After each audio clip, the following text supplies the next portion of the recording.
بسم الله الرحمن الرحيم. يا أيها المزمل قم الليل إلا قليلا نصفه أو انقص منه قليلا أو زد عليه ورتل القرآن ترتيلا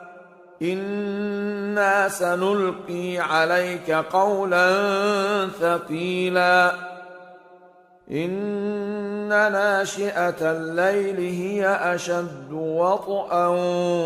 وأقوم قيلا إن لك في النهار سبحا طويلا واذكر اسم ربك وتبتل إليه تبتيلا رب المشرق والمغرب لا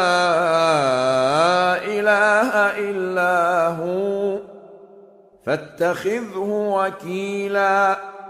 واصبر على ما يقولون واهجرهم هجرا جميلا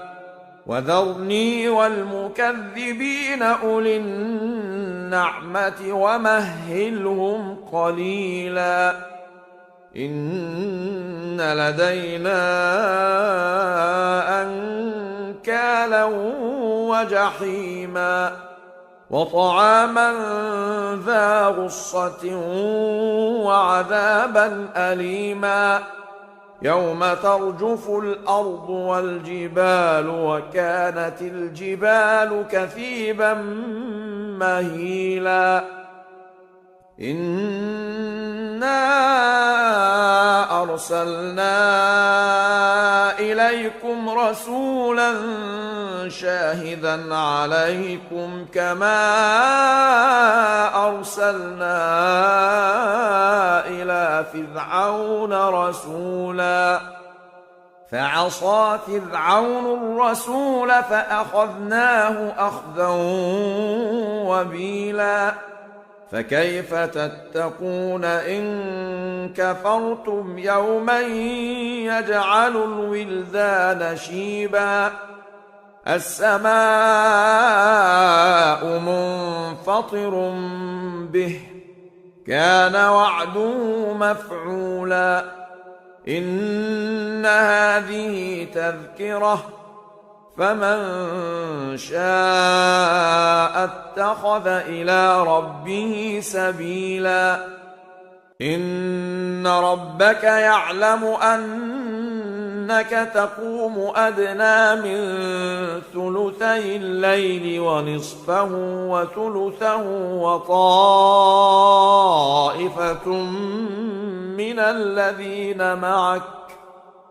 والله يقدر الليل والنهار علم أن لن تحصوه فتاب عليكم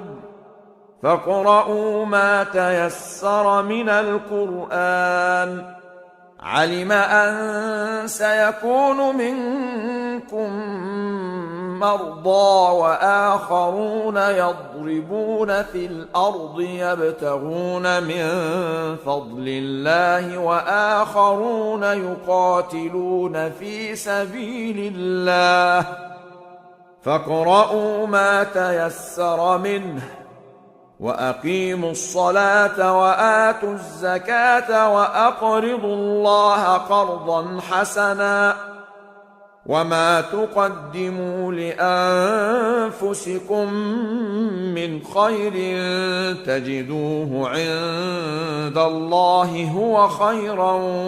وأعظم أجرا واستغفروا الله إن الله غفور رحيم.